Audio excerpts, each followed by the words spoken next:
Good morning, good afternoon, good evening, depending where you are. Welcome to our monthly cybersecurity session hosted by Security Everywhere and also Mac, who's been helping us for almost a year now to put these sessions together. We have some top people again on the session here today. We've got Malcolm and Ben and Theo, Simon and Barry. And may I ask everybody here that when it's your turn to speak, just to do a quick introduction about what you do and why you always give your time up freely to come and do these sessions. These sessions are recorded, so I urge you to go back when you go into the Security Aware page on LinkedIn and you go to events, you can see all the previous sessions. And we must have done about 10 or 11 now. Please go and look at these links and show these to the people that you know and care about, because trust me, the learning that we share on this has helped so many people. We get so many brilliant testimonials and feedback from people that have attended in the past.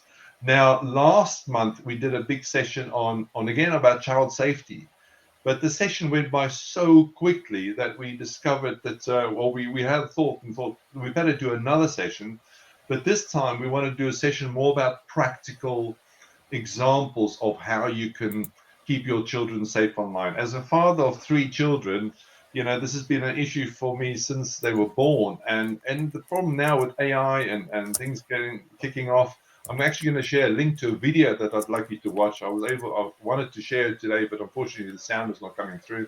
But I'm going to share the link in the chat that I really want you to watch when you get a chance. But without further ado, I would like to, again, thank you, all the participants here today. Please follow these people on LinkedIn because they share so much knowledge all the time for free. And then, of course, if you're watching this afterwards, please share this link with other people you know. So, ladies first, Very, thank you so much for joining us. Really nice to see you again.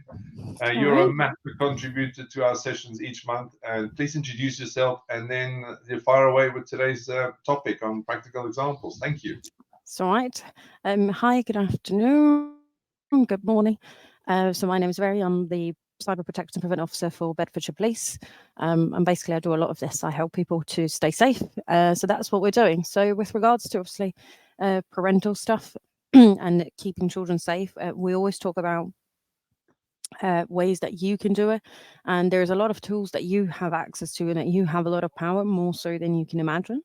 And one of the websites that we highly recommend parents to use is a website called internetmatters.org. If you go into internetmatters.org and you go under parental control, so if you go in the section for it, then you will see, for example, that there is a box that says see set up safe checklist, where you can go through your gadgets and see what sort of devices the children have, and then how you can set up, and then it describes what is parental control and what's the goal of it. There is a little box underneath popular parental control, so you will see a parental control guide for YouTube, one for WhatsApp, one for TikTok, which we highly recommend that you enable them. So obviously to allow the algorithms for particularly these 2 platforms, such as TikTok and YouTube, so it works in favor of the children rather than against it, because otherwise they can end up in a rabbit hole. They start watching a video of a rabbit, quite literally, and then they end up seeing videos of rabbits being massacred if they're not careful at how the algorithm is working around them. But you can limit what you see. And underneath that, there is a little box that says search our step-by-step guide. And then you can either search the device, the platform, or the network. So you can search your broadband provider, and it will tell you also how to set up your stages of parental control within your broadband provider. And it has how to set up in certain devices and entertainment and searches. So whether that is on your TVs, on your iPlayers, you can literally do for anything. You can do for broadband and mobile networks. I'm just looking at the website and going through it. So you can set up for any of them, whether it's EE, BT, particularly if you are in the UK. These are definitely the ones that you can do it.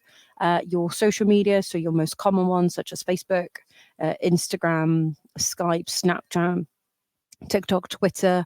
So these are some of them, but you have more, and they will give you as well as gaming consoles. So it is handy that you go and you check it, and it ensures that you are familiar with it, and you can be comfortable that you know what your children are accessing, and it's limited to the content that you want them to watch. And the other thing, obviously, we wanted to talk about is if you did ever experience and have your child had images, indecent images of themselves sent out across or leaked in a platform, in a social media platform, there's a website that you can report it to take it down.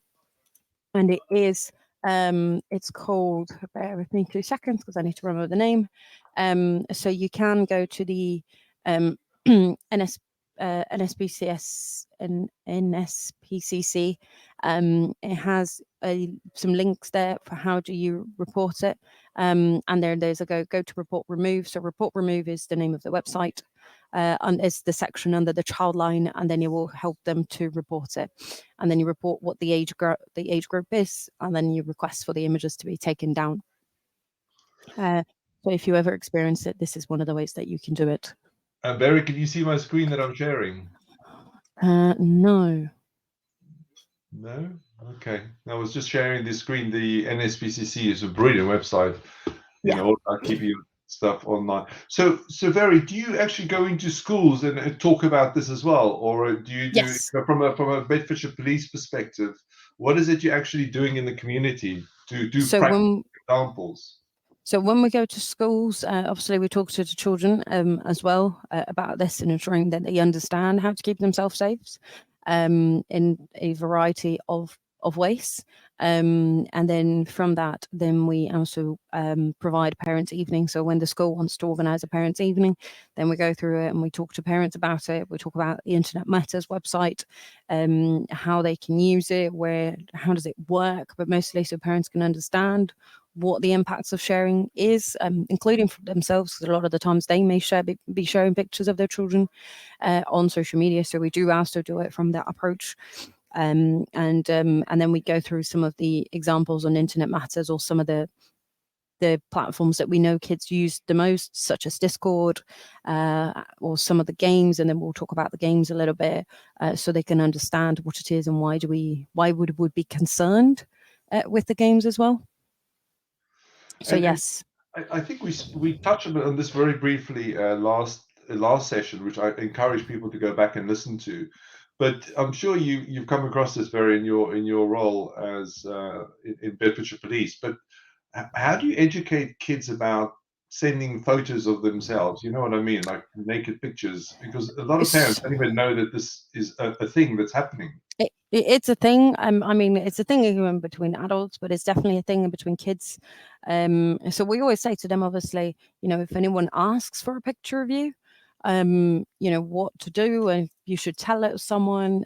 Usually they will be sharing it when they are in relationships, particularly when they're older teenagers, so like 14, 15, 16 kind of age. We tell them, you know, it is still illegal. It is against the law, because, you know, it's an offence.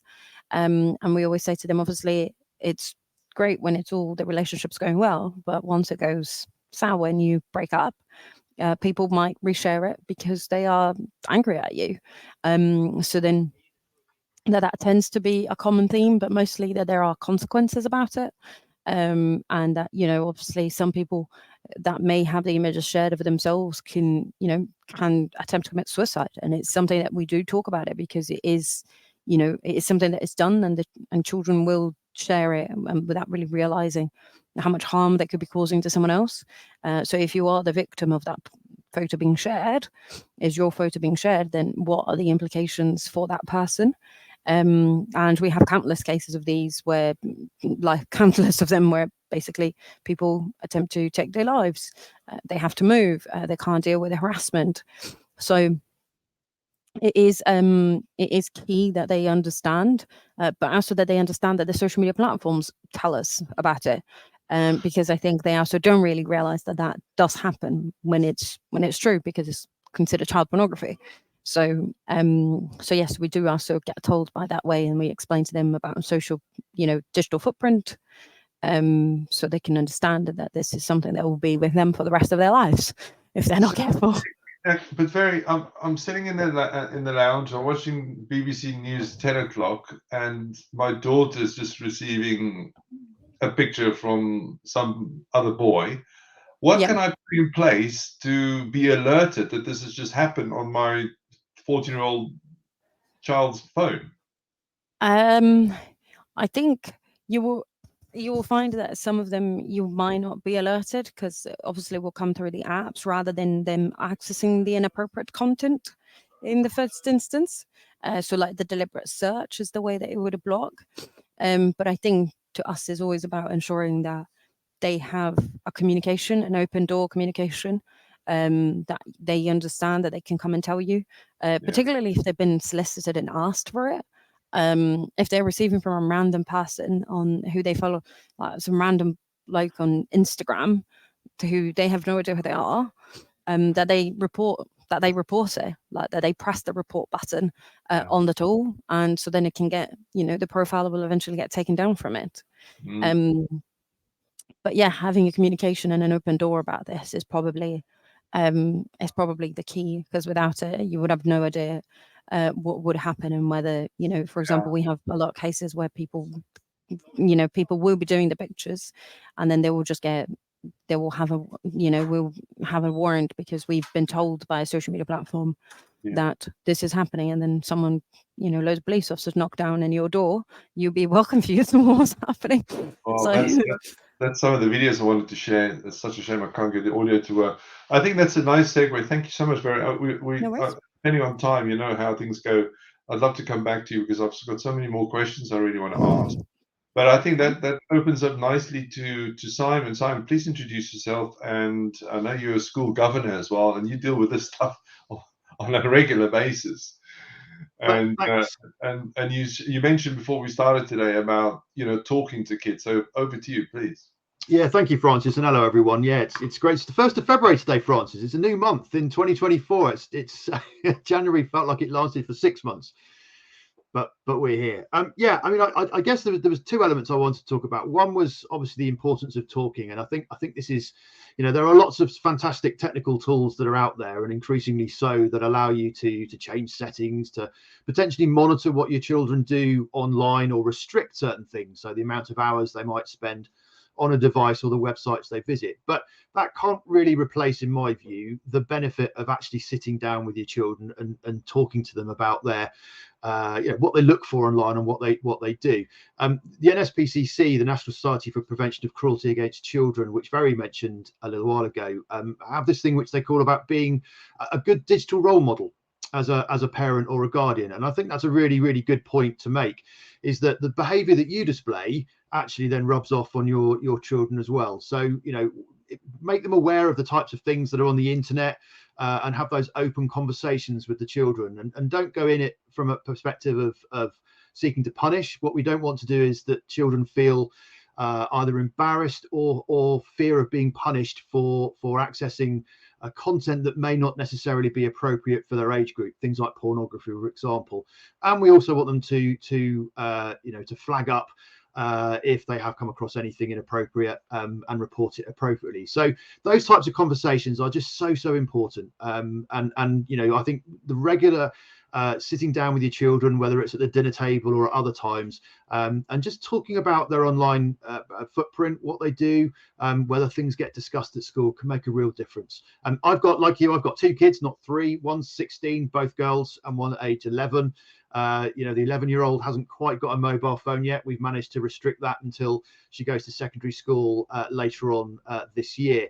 But, it's something that my wife and I have worked on very hard, is just to have that constant discussions with our children around the importance of online safety. And generally, it's very good. When my youngest one in particular uses one of my devices, she will always come up to me and say, "This is what I want to use it for, Dad." And if there's something online that she goes into, she says, "I'm not sure about this, Dad. Does this app look safe?" We have a chat about it. So I'm really pleased about that, and that works really well. So that's the first thing I wanted to say about the importance of discussions and ongoing conversations. So that's really, really good. The second thing, as you mentioned, is about the role of schools and governors in particular. So Apologies for people outside of the UK, but every school in the UK and college will typically have something which is now called a local advisory board, which is comprised of governors, so we're volunteers, and our role effectively is to make sure that the schools and the colleges are being run appropriately. And there are two documents in particular. One is a statutory piece of guidance. So a statutory piece of guidance means that actually schools must follow it. So even though it is guidance, you've got to follow it. And it's produced by the Department for Education, called Keeping Children Safe. And it's a fairly comprehensive document. I think it's about 200 pages long, and it forms the basis of how the governors work and how the schools work. And within that are our elements around online safety and the measures that need to be in place. And effectively what that means then is that governors will have those conversations with the school, the head teachers and senior staff, about how they embed those principles within that guidance to ensure that children are kept safe. And as we mentioned at the last webinar that we did, we also have a regulatory body in the UK called Ofsted, which is the Office for Standards of Education, and they will come in and do inspections against all schools and colleges to ensure that things like the guidance I just mentioned there are being followed. And Ofsted will then deliver a report, and as we've seen in the news recently, they're often one word phrases that are used to say where they think the school is, whether you're good or inadequate or needs improvement, etc. So online safety is a very important part of that process, and increasingly so, which is really good. There was one other document I just wanted to refer to, and I will put a link up here if anyone is interested in it. But the Department of Education also produced a guidance document for school governors around online safety, and it's a really good document which helps governors ask the right questions to the schools and the type of answers that we should be expecting to see as well. So it's really just to say that within the education system in the UK, online safety is taken incredibly seriously. There are extensive safeguarding teams within schools who are all trained and regularly go on awareness sessions and ensure their knowledge is kept as up to date as possible. So please be reassured that that's in place. And the governors, obviously, within each of those schools have regular conversations. And in fact, my role as well as chair of governors, I'm also the online safety lead. So that's one of my key roles within those schools, to make sure the schools are doing things right. And again, it will vary between schools. Some schools will have a resource, an individual who's perhaps very, very good around online safety. So I know where the secondary school here, the person with that responsibility regularly emails families out with hints and tips and things that she might has found that she thinks will be useful for families to know. So it varies, but I would just say ask those questions to your school, find out what they do, get yourself some reassurance, and if you need any support, don't be frightened to ask. They'd be delighted to help. So Simon, Barry was saying earlier that they go into schools and, they teach people almost step by step how to improve children's, or especially the children's security, or for instance, on mobile devices. What have you heard as feedback? Let's say there's 100 parents in the room.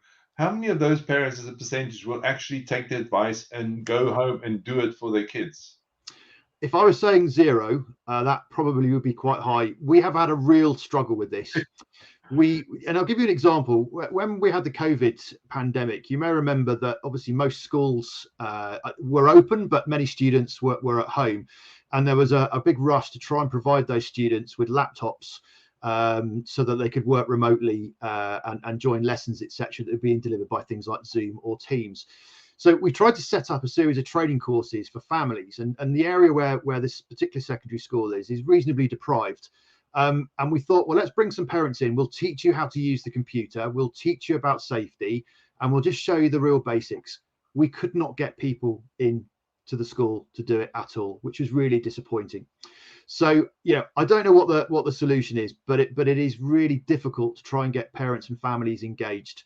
And again, with limited resources that we've got, it's really difficult to try and make a real difference. Wow. Fascinating. And that's the problem that we need to fix. I mean, one of the things I just want to share is some of the practical stuff that I used to use, well, I still do, is an application called Custodio, Custodio. One of my favorites. Of course, my kids used to hate it, but I loved it. And it's an app that you can, I think it was about 50 or 60 pounds a year from memory. And what you do is you install the app on their phones or on their iPads, whatever, and then you also have the parent version on your phone. and you can lock down, you can give them time slots, you can, say they can only view content under 15 or under 12 plus, which I think is absolutely brilliant. I mean, but it did slow their phone down a bit, but my view is they can rather complain about going slow than seeing stuff that they should never see, because once you see stuff, you can never unsee it. My biggest problem then, if I'm rewinding 5 years ago, is still the problem today. Because when they're sitting next to their friends in the playground, and that's why we're doing the session, their friend's phone won't have any protection on. And then also the other thing, Barry, you mentioned earlier about, that a lot of the internet providers, like especially EE, and I know the others do it, where you can lock down on the internet router, you can set up, restrictions, which is brilliant for when you're at home. But the moment, of course, the children goes outside, there's a problem. And I know how to fix this problem. And this is what I want to share with parents today. If you phone up EE or Vodafone or O2, and I'm talking about UK now, I'm not sure about abroad, but it'll be nice if somebody could actually comment on that for us. You can actually set restrictions on the phone from a provider's perspective. So you can say, I've got a child, he's 12 years old, and then the child will not be able to see anything that's not appropriate. And that's such a simple thing to do, but I don't think a lot of people know that. But thank you very much, Simon. I'm sure we're going to come back to you in a second. I'm still so keen to play this video. Can we try one more time? I just want to see if I present the screen, if you can hear the sound, because it's such a great little video. I'll try one more time. If it doesn't work, I'll just share the links and then we go. So there's the video. It's called Keep It Real Online. If it doesn't play, just put your hands up if you can hear it. No. No, you can't hear it, but I'll quickly tell you what goes on here. So this, let me carry on playing it. So what happens is this fallen couple arrives at the front door of the woman's house. And of course, he's upstairs. And he's busy he's on a porn site having a look at this, and these two real people that's actually in the video turns up at the front door. So you can watch. We usually perform for adults, but your son is just a kid. And then look at him.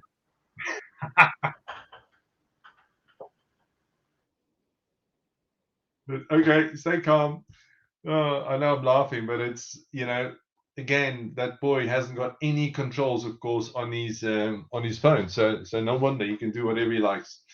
Let me pass over to Theo. Theo has two kids as well. They're a bit older. So you're lucky. I think you've missed this problem from a young perspective, especially in South Africa. But let's start with that. So when you've only landed off the ship recently, Theo, you've been here, what, 2-3 years now? Just a different perspective. Do people in South Africa actually care about their child's safety online? Sure, Francis, it's a good question. There's a lot of apathy, the same as what we're seeing in the UK. And I used to find it with more affluent parents, where they didn't have the time or the inclination to spend time with their kids, or to take the responsibility of making sure that their technology use was correct and guarded. So as a teacher, I spent some time as a teacher teaching IT and programming and computer use and systems. And I spent quite a bit of time with young adults from the age of 12 to 18, teaching them about how to use the internet correctly. And I'm talking about 15 years ago. So it's something that teachers would need to do, as well as what we're expecting parents to do for their kids. Because as you said, you might have the measures in place at home, but as soon as they get to school, it's a free-for-all. So if you can get parents and teachers to work together, it'll be great. Hearing what Simon says, it's worrying. It's very worrying. And I think it's because people are and I'm being very critical now, people are too busy with their own use of technology. If you see how many people sit in a restaurant around a table where all four, mother, father, daughters, children, whatever it is, are on their mobile phones, they're not taking time to engage with each other. And if we're not willing to engage with each other around the dinner table, how are we going to engage on important issues like using technology correctly? Does that sort of touch on the subject? Of course it does. Absolutely. I'm just reading here what Bill is saying. He's one of our great. I'd love to get him actually on stage. If Bill, if you would like to, I'll send you a quick WhatsApp message, because he just said you don't need a license to be a parent. Poor parenting, head in the sand, will lead to trouble. Step up, parents. Protect your kids. So I couldn't agree with you more. He's from the US, but let us know, Bill, if you want to jump on and have your say. That'll be nice to hear from you. But yeah, no, 100%. You know, I remember growing up in South Africa, you know, we didn't have mobile phones. So of course now it's a massive issue worldwide. Now I'm going to jump all the way over to Portugal. You'll probably see there's a theme here. We've a lot of South Africans here, but we have a new guest, Malcolm, who's also South African, and he takes cybersecurity very, very seriously. And of course, most of all, he you know, he takes child online safety very seriously. So I asked him to come as a special guest today. Over to you, Malcolm. Please introduce yourself and tell everybody what you do and where you do it and why you do it, and then go into your advice for today. Thanks, Francis, and hello, everybody. I believe in the power of people, and I think that it's so many cybersecurity and cyber measures can be taken simply on awareness. I think that everything that everybody's spoken about, the dodgy content, the unaware, children just receiving things. It's great. I've got 10,000 friends on Facebook, and so that means I must be much more popular than you. You've only got 2,000. You're unpopular. The concept of cyberbullying and the whole lot that goes with that. But I also do believe that there's a blend between people, awareness, and technology. We've all touched on websites that can help us. We've touched on guidance that can help us. Theo's touched on the engagement. Somewhere in the middle, we teach our children about stranger danger. When they're walking down the street, stranger danger. But we don't teach them about stranger danger online. It's just not there. It's absent. We have, Theo touched on the sort of more affluent child base. These children go to boarding schools. They spend a whole term at a boarding school, coming home occasionally, and the boarding school's infrastructure is totally unprotected. It's wide open to everything.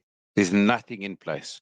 Some of the more affluent schools, perhaps they've spent a bit of money, but government schools certainly not. Their infrastructure is not protected. So finding the blend of that. As a parent, there's a couple of things you can do. Advise your child to never turn down a software update. Never turn down a software update. Secondly, once in a while, sit with your child and do an audit of the apps that they've installed on their phone and the permissions those apps have. They grant permissions to microphone, to camera, to their contacts. Set those apps up to only while using app. There's an option for all the apps on all the devices. Only allow those permissions while using the apps. The biggest breach in this environment was in 2019 when a software education platform was hacked, and it's aimed at preschoolers. And nearly 1.5 million parents' details, children's details, age, gender, learning ability was leaked. That in the wrong hands introduces a whole different conversation. So for me, it's critically important to talk to the children about the content that they publish. Be careful what you publish. And on that subject, I'm going to tell you, I feel like the dinosaur in the room. I've got 3 adult children and 9 grandchildren. So I got quite a challenge coming ahead of me on educating my grandchildren. If I look at some of my 14-year-old granddaughter Madison's friends' contact and the pictures that these young girls put up as their profile pictures, there's no way I would believe that child is 14 years old. And if I was a dodgy fella, I'd be hitting it. I'd be building a social platform. I'd be building credibility. to eventually get her to a place where I want her to be. So the girls particularly need to be thing. One thing also that needs to come up is the concept, and I think that you're going to be able to comment a bit on this, is the concept of cyberbullying. You've got a horrible picture, you're ugly. Once somebody says something to you, you said you can't unsee it. You also can't unhear it, Francis. Once it's said, and words are horrible. Bullies are horrible. Once it's done, and it takes children down, for me, it takes children into a difficult place. And I'd like to close with one thing. Phishing. Children are more likely to respond to phishing. Oh, they've won a great prize, fantastic, or you've got a free meal down at the coffee shop, than we are. We're a little bit more aware. We're a little bit more suspicious. We should be as adults. We've been traveled down the road a bit longer. Children are statistically more likely to respond to phishing. Put some form of protection on the device that protects that child from phishing. Well, I couldn't have said it better, even if I tried. Thank you very much, Malcolm, and please feel free. I just Very was smiling there. Very. What? Tell us why you were smiling. I'm sure there was Someone just something walks going through around your here. head. Someone walks around here, and I So- thought you wanted to add to what Malcolm was saying. So Malcolm, Could I- just yeah. No, I just wanted to say that on cybersecurity.eu, you'll also pronounce it cybersaber.eu. I'll give a free 15-minute chat to anybody who wants to talk to me about anything about online security, online hygiene. It's a virtual cup of coffee. Take advantage of it as often as you want. Go onto the site, book online. You'll see where my calendar slots are, and we can chat at length. I don't get tired of talking. What a great offer! Thank you so much for doing that. Let's put that. Thank you. Let's put that link on the chat there if we can, please, Mac. Also we've had almost 70 people register for today. If you have any questions to any of the people on the panel, please post them in the chat and we'll answer them straight away. If not, then of course we can answer them afterwards, because even if you put it in the comments, we'll see that and we'll respond to you afterwards. Either Sheldon or Ben or myself would come afterwards and respond to any questions that you have, even if you're listening back to this, a day or week or month later. I like what Bill said here again. Unfortunately, he can't join us. He's actually from the US and he's just having breakfast with his kids. So it'd be interesting if I wish I was there. He said, unfortunately, many of the kids or the parents are a lot less educated than the kids when it comes around to technology, which makes it difficult for them to be controlled, which I couldn't agree more. Also, Deborah, yeah? Could I comment? It's no different now than it was when I was a kid. If my dad was given a new digital watch, I was the one who had to set it up, set the time, set the alarms. He just couldn't grasp it. So it's not new. Kids have always been more aware because as children, you're sponges. You pick up new stuff quick. Now, just again, talking about, thank you, appreciate that.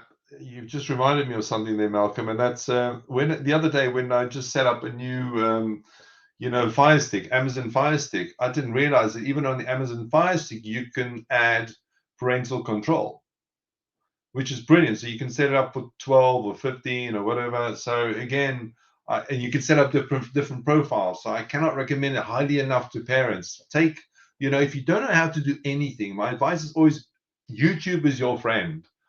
Go into YouTube and say, how do I do this? And even if you sign up to ChatGPT, sign up a free account, you can say, how do I protect my child's Fire Stick account? It'll give you step-by-step guides on how to do this. So you've got no reason not to ever do this stuff. The same with Sky TV. Go into the parental section and set up a 4-digit code where you can lock down what the kids can see and what they can't see. It's just removing that risk from them. Anyway, Ben, my right-hand man, over to you, Ben. Please introduce yourself and tell us what you think about today's topic and how can we help parents be better protected from their own kids. Hello, everyone, and nice to see you all on the call again this month. So I work as the security manager with Francis to deliver the platforms and the security services to our customers that keep them safe. Right, well, one of the key things that we've obviously talked about is the monitoring for children's devices. And while the monitoring apps do tend to monitor things like the internet, and we can ask the internet service provider to enable the parental controls on the actual websites that are being made available. We can also do that on the firewalls. So most of the firewalls that you can get now, whether it's BT, Sky, Virgin, you log into it like you do a website, and there's plenty of instructions on each of the providers' websites to be able to tell you how to do this. And then you can actually set controls on what content you can see over the connection, and you can set time limits and things like that on when that content is available. But the one that was particularly of interest more recently is being able to actually monitor the messaging apps, because it's not just the content that they might be sharing in terms of in terms of explicit images, but it's actually the messages themselves and the groups that they can now take part in. So most of these social media platforms do have the groups, and then of course it's being able to moderate that. So there is a new platform that's come out. I know, Francis, there's one that you particularly like, Custodio, but there is actually a new one, Family Guard, and you can actually have it so that it monitors the whole device, but it specifically is one that monitors WhatsApp and all the actual messages that are going in and out of WhatsApp. So it is a paid-for solution. It does cost a few pounds, but it's not, when we need to be aware of not just what's being shared between the child and their friends, but it's also the groups that they can actually interact with now over these messaging platforms, and therefore what kind of approaches are being made to them over those groups. We had the benefit of having Martin on the call with us last month, and he shared some very personal details about a situation that he was in, where he was groomed in a chat room, and of course that has now gone from being on the internet via a computer onto these messaging apps and the social media apps.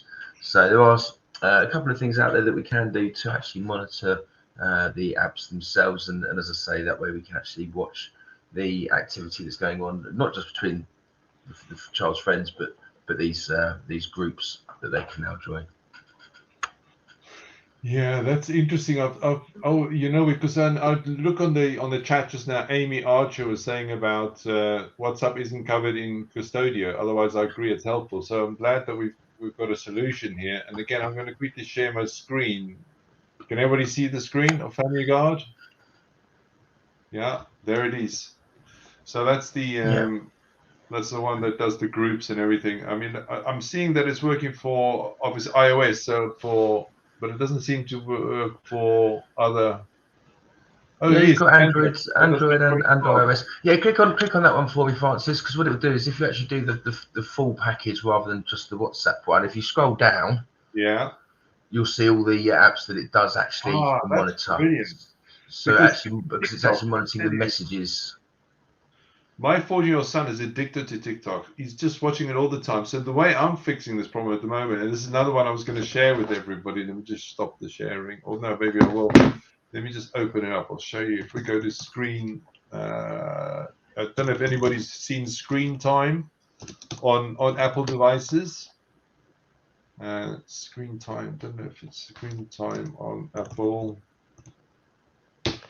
So with screen time, you can set up again different profiles, for your children. You add it to the family account, number one, and then you can set up. So you can see, go to settings, go to screen time, turn on screen time, and then you can turn it on per device. So of course, if you add your kids to your family account, which I highly recommend, because why? If you do that, you can share app, but you can also then share the backup. So every child that joins your Apple account, you can back up their devices as part of your backup plan, which is a good thing. But there you can see. So this is what I'm currently using, and it's absolutely brilliant. So I can see how much time he's spending on which app, and then I can lock down certain apps. And then if it's really good, of course, he can ask me for extra time. Sometimes he doesn't have homework, so I let him do that. And then, of course, downtime. This is the bit that he hates, because I turn it on at 7:45 in the morning. and then on a weekday, excluding Friday, come 8 o'clock, bang, that phone goes off. And he doesn't like it, but at least that's the only way I'm getting him to do more reading. But this is brilliant, and it's free. It's part of the Apple iOS. So I'm not sure if there's something similar with the others, what I call them non-iPhones, but it's definitely worth investigating. Then, if we don't know the answer, but like I said, I like that other application you've just shown, the Family Guard. So I've got loads of other questions here, Mac.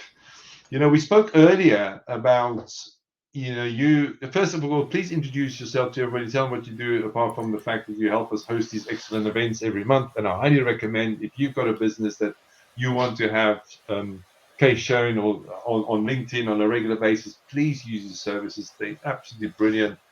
And he can help you. It doesn't matter where you are in the world. But Mac, we were speaking earlier about, from personal experience, my son is 20.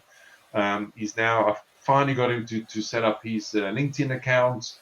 Just talk us around what are the dangers at the moment with LinkedIn and young people joining businesses, for instance, and then of course the owners make them sign up a LinkedIn account. How can we protect those accounts? So, there are a few things to be aware of, because unfortunately, I do quite a bit of mentoring with some young people and helping them establish themselves on LinkedIn. But one of the things that we find is, surprisingly, that they become quite a bit of a target as young people on there, because there are hopes and aspirations about career development and about getting into certain companies. So actually, the grooming that we see for teenagers or younger children seems to be happening at this stage as well, because posing as a company that's presenting a great opportunity to get into your favorite career, and so it's very easy for people to kind of get drawn into this. And I like the fact that what Malcolm was talking about, the whole vanity metrics. So a lot of people just click that accept button when it comes to connections, and the reality is, depending on how your settings are set up, a lot of us have our settings fairly open, as opposed to only having LinkedIn connections, being able to see your information, to be able to then liaise and connect. So things like contact information, not having your Gmail account, not having your mobile phone number available on there, because all of that information that the young people tend to put out fairly easily, where I live, what I'm doing, all this information that makes it so much easier not only to have their own information hacked, but those that they care about within their own circle as well. So thinking about little things like that, those privacy settings are really important, but also the DM side of things, because that's where a lot of this is happening. So even myself, where I've been on LinkedIn for ages and I'm aware of a lot of these things, people still try their luck. And as I was mentioning before this event, I was sitting with somebody yesterday, and people are sending connection requests, and the profile, the picture and the banner and the name will look pretty authentic. But when you go and look at the actual profile, whatever you do, don't click accept until you've looked at the profile and just gone through some of the basics. If you go onto the profile, you click on contact info, it can show you when you connected or how when they came onto LinkedIn, but you can also see their activity. Have they posted? Have they set up their own profile properly? Is there an about section? Is there career information? Just look at the basics, because there are a lot of them literally have a name, photograph, headline, and then they'll have a company that they say they work at, and it's not it's not been verified. Because one of the things LinkedIn is doing now is on company domains, if you work at an organization, they'll ask you to verify a code being sent to the domain at that company. So these are some of the safety precautions, other than the other verification processes, which are in major debate right now. But just these basics can save them a lot of pain and anguish, and not being worried about how many views they get or how many connections they get. Take some time, take a breath before you hit that accept button, check it out, and always err on the side of caution. is what I suggest, because there are far too many bad actors, unfortunately, on all platforms. But LinkedIn, we're definitely seeing some. We've even seen some on some of the lives that we're doing where people create accounts to post false links. So just be aware that there's no 100% safe platform out there. Mac, thank you. I bet you can tell us a lot more, but I've just seen an interesting link here from Theo about Discord. Can you please elaborate, Theo? Sure, thanks. So Discord is a platform that kids use, well, not just kids, that many people use, businesses, gamers, etc., to speak with communities or speak within their communities. You're able to use Discord and link it to things like your PlayStation network, your Xbox, your Twitch streaming service, your Steam gaming services, and parents can use this link, so the information here, to try and just lock down some of the access on that platform. The Discord as itself doesn't have any formal parental controls, but if you are willing to educate yourself, follow these steps, you can make sure that your kids are using that platform in the safest way possible. So it's a great article written in January. Please go and have a look at it. It can help kids recognize phishing links, as an example, and that comes back to the communication that Simon and Barry have spoken about. If you can educate the kid so that they don't click on a link without speaking to you first, it's a great step in preventing that kid's machine being hacked. About 3-4 months ago, we helped a client, and that's how attackers got into the network, was through the kid's computer. Hacked his computer and hacked his sister's computer. So educate yourself. The tools are out there. The knowledge is out there. We don't have an excuse. So on that point, Theo, I'm gonna pass back to Simon, because Simon, he runs the London Cyber Resilience Centre, which is one of 9 in the country. Tell me, Simon, do you have? I mean, you've got a lot of. We should put the link to the site on the system here now. Is it? I knew he would be quick. And I highly encourage everybody to join the London Cyber Resilience Centre. Why? It's free to become a member, and the learning you'll get from there is phenomenal, both for businesses, for individuals, and of course now we're speaking about children as well. So my question to you, Simon, is how, or do you have anything on the website right now where we can educate, let's say a child, let's say he's 10 or 15, that just received a call from O2 pretending that they're going to give them a 20% discount if they send them their code straight away?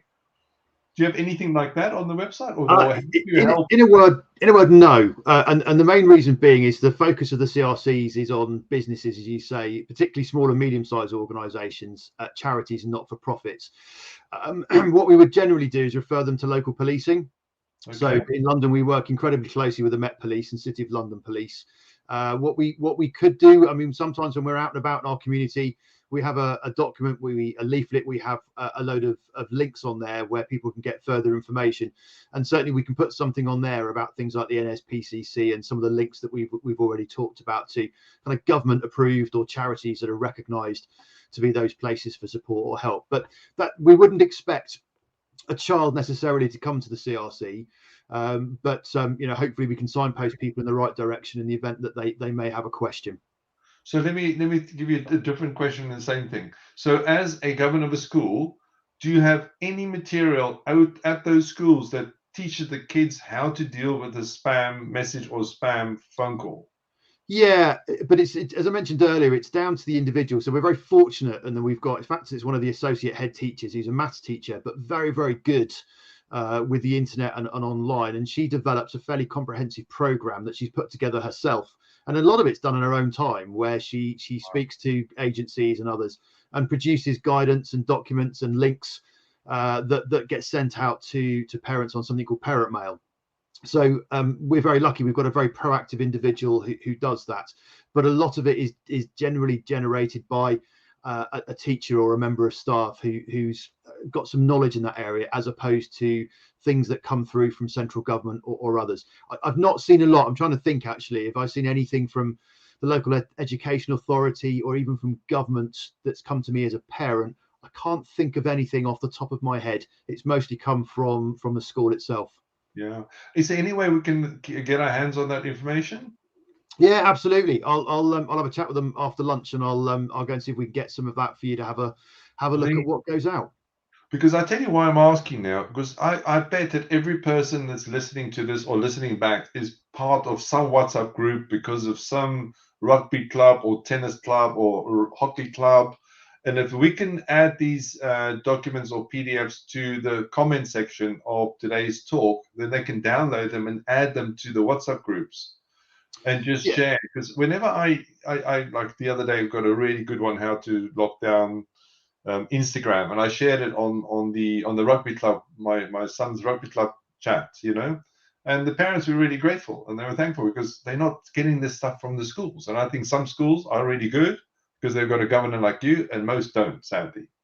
Yeah, I mean, all I would say is, Francis, I think, and Barry made the point earlier, we are a publicly funded body, and obviously police are funded as well. So the types of organisations that we would point people towards are obviously government, in some cases charities, which are recognised there, and they have developed some fairly comprehensive, and we've mentioned NSPCC being a good example. But you're right, it's all about that education piece. It's just about letting people know that there are resources and places to go where there are some really fantastic practical guides and help that if people have questions or issues, or if they're concerned about perhaps children's behavior, then they are very much available. The other thing I was just going to say as well is also, certainly with school governors, we're required to go through training every year as a governor. Online safety is one of those, so we have to do a course every year, which is normally about a half an hour online session. Now, you could argue that is that enough? But again, it's just a way of making sure that governors are aware of their responsibilities. And it's actually the same course a lot of staff go through as well. So it asks us, because again, a child could actually approach a governor when we're in school quite regularly, and say, look, I've been bullied, or I've seen something inappropriate. So it's also making sure we understand what to do in those situations. Yeah. So I think, just for clarity here, I'm going to share with everybody how I've got a bit of a sick sense of humor, but my son, who's 14, he's sadly, for his luck or bad luck, through COVID, he sat next to me for 2 years when I delivered hundreds of cybersecurity talks. So that boy is completely brainwashed when it comes to cybersecurity. So there we go. That's always wonderful when the phone rings and you're on call. Let me turn it off. There you go. I want to share with you one of the things that I taught him to do, and that's, for instance, a simple thing that when he gets a dodgy text message, because he gets them all the time now, and how to deal with it. And not even parents know how to do this, but the best way to deal with a dodgy text is as follows. The first thing you do is you copy the number of the dodgy text, and then you open up a new message and you type in 7726. And if you look at your phone, that actually spells the word spam, S-P-A-M. So you should remember that. So 7726. So you then forward that phone number to 7726. That then gets reported. You'll get a message back from them, which is annoying, to say, please send us a number, but you've already done that, but that's another story. And then what you do is you then report, then you've now reported the number. The next thing you want to do is you want to block the number. So if you slide down the bottom, let's say you've got an iPhone, right at the bottom, you can block the number. And then the third step is delete the message, because sometimes these messages have a payload or a weaponized link in it. So that's why I always say, please get rid of it. Whatever you do, never forward that message to other people, because that link inside the message could be weaponized. So that's the way that I've brainwashed him to deal with those messages. And then again, from an email perspective, they all have email accounts now, whether it's Outlook.com or btinternet.com. Again, if they get a dodgy link, there's ways of reporting it. Otherwise, go to Action Fraud website. I know it's asking a lot for the kids to do, but I think that the sooner you can get at a young age to train them how to report and explain to them that if you go through the effort of reporting these things, it'll help your friend. It'll help your, your sister or your brother, because hopefully they won't get that same message because now it's been reported. So, Very, what's your what things can you share that you've actually done with kids that they've embraced in the last few months? Do you know what when we go and do talks to kids, we always say, if you can learn 2 things, that'd be great. I'm not sure whether they do, but we try. But we always say report at phishing. So if you get a spam email, to forward it to report@phishing.gov.uk. And it is something that we ensure that they, we tell them to do, check their passwords and their emails compromised, for example. I always tell them to go and check things like what's it called, Password Monster, to check the strength of their password. And it is actually probably one of the very few things that I get kids to do. I did a session in a college, and they all came up and they were like, "Oh my god, it will take me like 3 minutes for someone to crack my password." And I'm like, "See?" And I was like, "If you can do it, so would I." So if it takes 3 minutes, even I can do it. And I think that's where they can get a bit of an understanding for it. But I think we just have a bit of dilemma with them in order to get them to understand the love of the great things about social media, but equally how it will backfire for them if they're not careful in the long run. And I think that's where we try to tell them, and says, you just need to think about a little bit more than just the sharing. Like, take one step further, and think, what's it going to look like in another 5 years, for example, because it's great sharing things for 1 minute, and then you may go viral. It's kind of when we explain. He says you can go viral. You can, I came across videos on TikTok. Have 127 million views. Like, and it's like you can go viral. And how would you deal if you went viral with it? So yeah, I think these are a couple of them. Until they're hacked, they usually don't really listen to us. It's what I've experienced. And the more they're hacked, then they listen to us. Before that, they're like, yeah, whatever, I know better. No, precisely. But so that's there's such a pity we've got 2 minutes left now. But yeah, so when one of the kids have been hacked, Mm-hmm. what happens then? What do you tell them? What's the next step?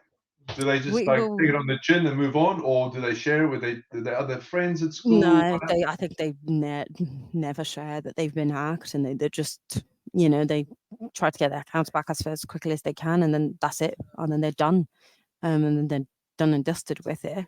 And it is, I think, where we usually come across and experience it, unless it's someone getting to them is the other difference. If someone goes into their friends, and we say, like, report it, tell the tool, get your friends to report it. But it is, unfortunately, is one of those things that unless people experience it, they don't usually take on what we suggest. And we've always told, from a cybersecurity, and I'm sure both Malcolm and Simon and Ben will agree, the last line of defense is the human. And the human is the one that we need to help and educate. And I think from a very young age, that's why I'm so passionate and talk about this stuff from a kid's perspective. I think kids should be taught about this stuff from the age of 5. Yeah. The moment they can swipe left and right, or maybe even younger in some cases, they need to know, because otherwise they're the ones who could potentially endanger the network. And I had personal experience of this, where my son, went to a dodgy website and downloaded a mod from a very well-known, I'm not going to mention their name, gaming website. And as soon as he hit that computer, our computer security nuked the file, and he came running into the kitchen and says, "Oh, you've just killed my file that I downloaded, and I can assure you this is from a well-known site. I'm not going to mention their name." And I know, I said, "Listen, I've got 200 people sitting in the US that looks after all our clients that thinks differently. So tough. I've just nuked your file." But most people out there wouldn't have that level of security on their kids' computers. And that's really scary, because if you're working from home, and like, I think, who said it earlier, either Malcolm or Ben, and the kids' machine gets infected, that spreads like wildfire to the mom or dad's laptop. They then take it into the office and then spread the infection that way. That doesn't really end well. So I want to end with my last tip when it comes to kids, and that is create a separate Wi-Fi network for your kids at home. Because even if they go to a dodgy website and download a dodgy mod, it will not be able to jump from one Wi-Fi network to your network, which is the one you use for work, where you connect to work. That's the simplest way to self-isolate yourself if you're not going to protect your kids properly. Anyway, thank you so much. It's 1 minute over time. I want to thank everybody for your valuable time once again. Please follow these people on LinkedIn. They give up their time freely to help as many people around the world as possible. These sessions are recorded, so go back and listen to the previous sections. Get this link today, share it on your WhatsApp groups. And just one last thing, Sarah Wallace, who I know really, really well, she asked if you can come and do a talk for her, Very. So, Sarah, if you email me, I'll give you various information. Is that okay, Very? Yeah, that's fine. Yeah, absolutely. So no problem. Any last comments from anybody, or are we done? One last one. Go for it, Malcolm. You said your people are your last defense. They're also your first defense. They're the best firewall. People are your best firewalls ever. Aware people, aware children, aware parents. They're the best firewall ever. Well, I couldn't have ended it better. Thank you so much. Listen, you welcome to come again. Thank you. Thank you, everybody. Enjoy the rest of your day and be safe and look after your kids. Take care. Bye-bye. Take care out there. Thank you. Bye-bye.